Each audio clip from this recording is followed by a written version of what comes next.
Hey everybody.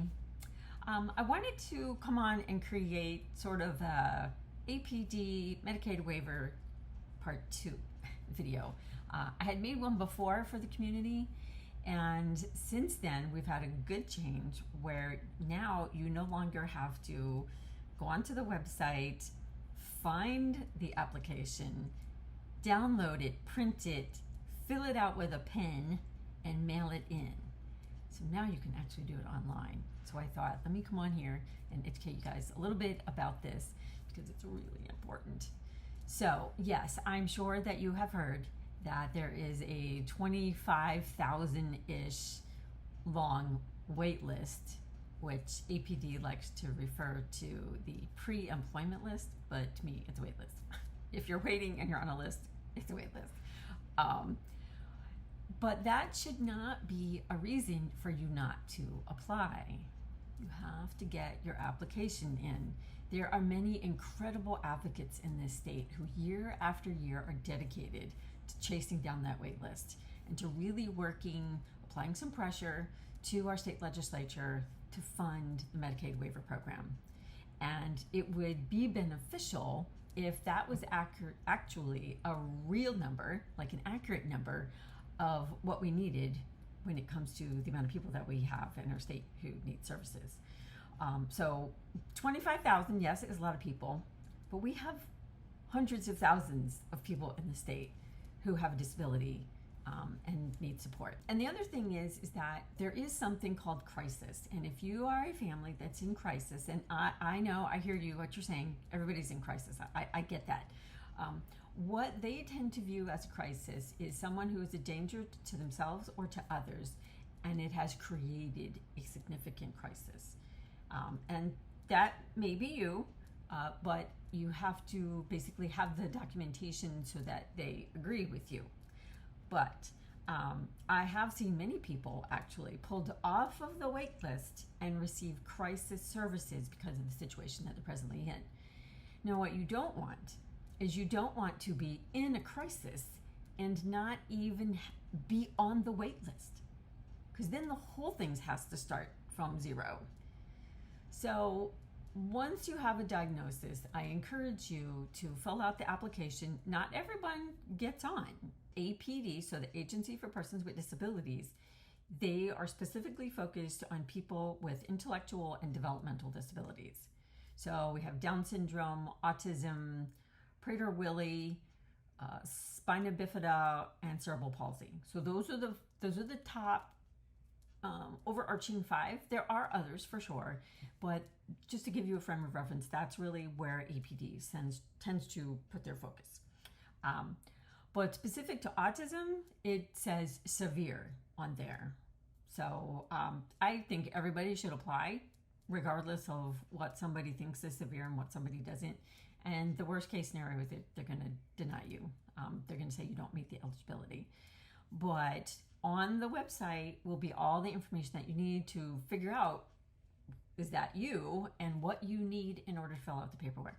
So I wanted to be able to describe to you guys, what do you do? How do you fill it out? So what I did is I knew that it had moved to an online format. So I put in a Google search, Medicaid waiver services, Florida, and it did not come up. I mean, the APD website came up, but it was on one of the pages, and one of the pages was one of the old pages that talks about click here to download it, to print it, to fill it out. And I was like, okay, that's not what I'm looking for. So what you're going to do, and I'm going to show you in a minute, I'm going to show you my screen in a second, and so you'll be able to see it.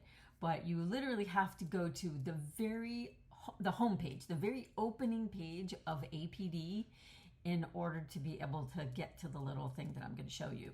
Now, I want to also add that I will not be able to guide you through the whole thing here because my son already received services, so I can't get into some of the things that you'll be able to get into. But I'm going to kind of go over with you, which is really the biggest thing, is really finding where it is and how to get started. You need to have your documentation, and we're going to look at that in a minute. But please don't wait. It doesn't do you a benefit. It doesn't do the overall community across the state a benefit. It doesn't do the advocates that are working really hard on this a benefit. And again, like I said, you never know when you're going to be in that moment of crisis, and you want to at least be on the wait list. Okay? All right, so let's take a look. This is the page that you're going to go to, and if you see up here in the top left, it says apd.myflorida.com. That is the website that you're going to go to. Okay? So don't do like me and just Google it, because like I said, what came up on my computer was not the page I needed. So you want to go to this page, and then if you look over here, hopefully you can see my little cursor. Did you know you can now apply online? So you can click on that, and it gives you some information there. And then there's also some more information here about Unique Abilities Partner Program and Hope Florida. So in here, look, you can see right here, get started here, online application. So you go here, so you have to see, are you ready? Okay, so this, you got to look here, and it says the below are pre-screening items that the APD uses to determine eligibility. So first you have to make sure that you are eligible. So the applicant is 3 years of age or older, lives in Florida. So if you're from out of state, you can't do this until you are a Florida resident. If you're moving here.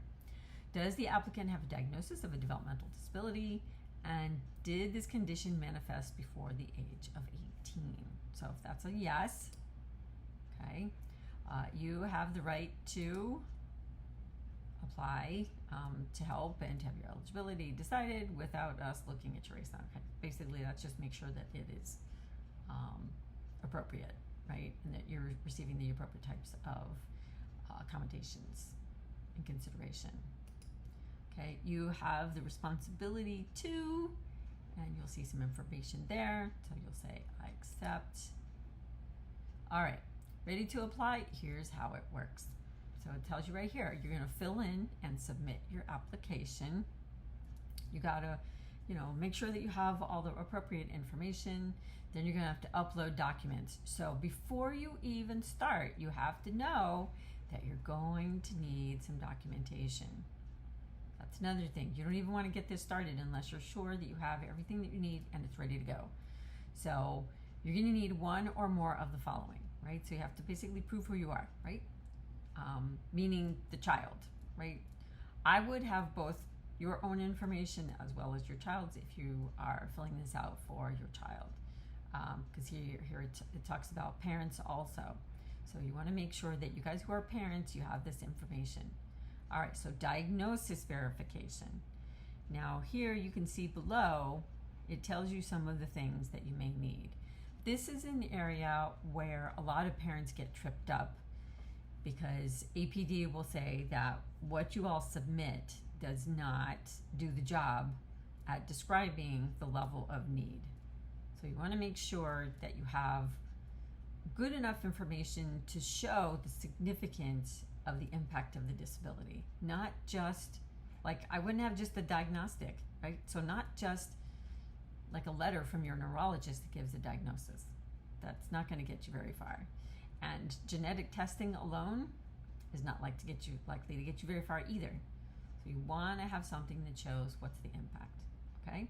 So then you're going to continue. Anything that says that it's required, obviously is going to be required.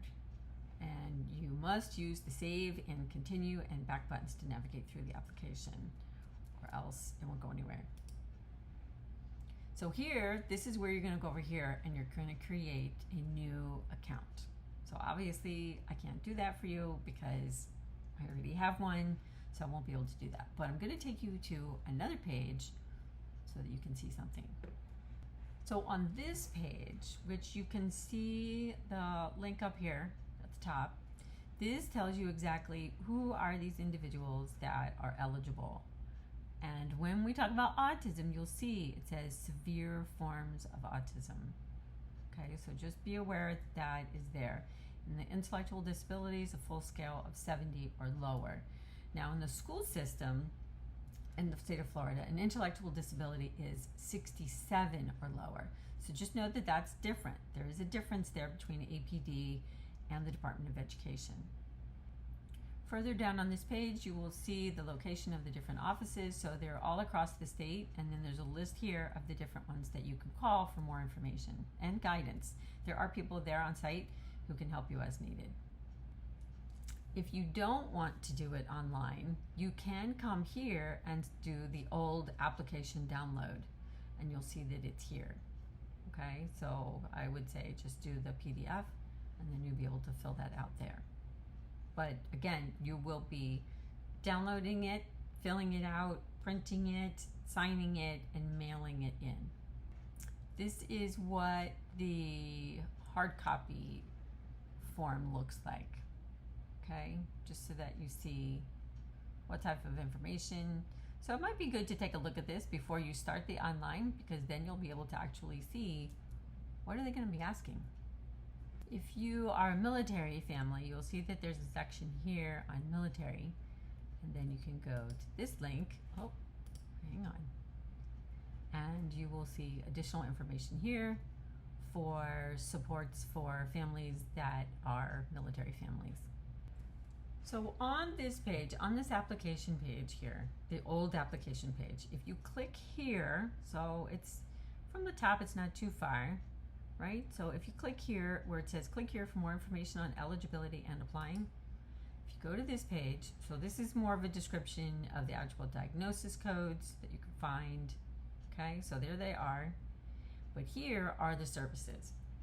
I find that a lot of people think that, well, I think a lot of people get confused over Medicaid and Medicaid waiver, and they are very different. They are not the same thing.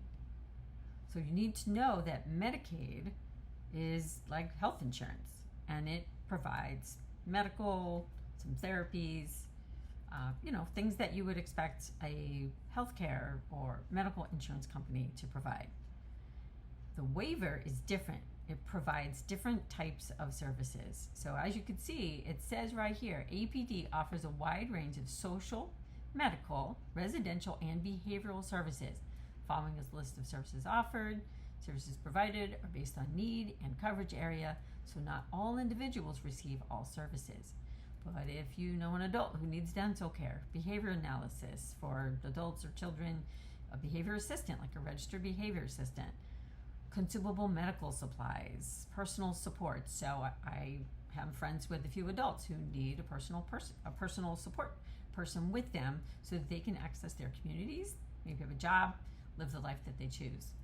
Supported living coach. And as you can see, there are all kinds of services here.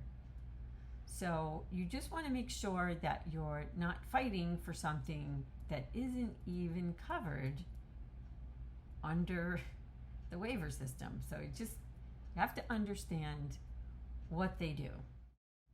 So I think that's about it. So I encourage you to take a look at the website, either do it online, or if you are a person who's more paper pencil, then you just go on there, you download it, you print it, you fill it out, and you send it in.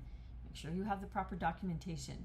Make sure that the documentation represents a significant need, because if it makes it sound like you or your child doesn't really need very much, you're going to get denied right off the bat.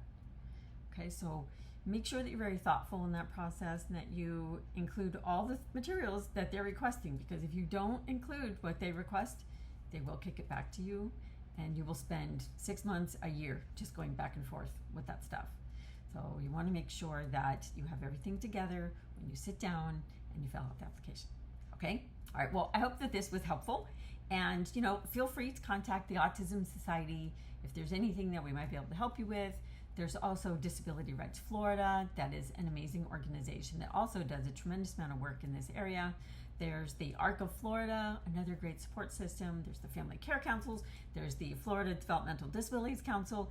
There's lots of organizations out there who really work very well together to make great things happen when it comes to advocacy at the legislative level in the state.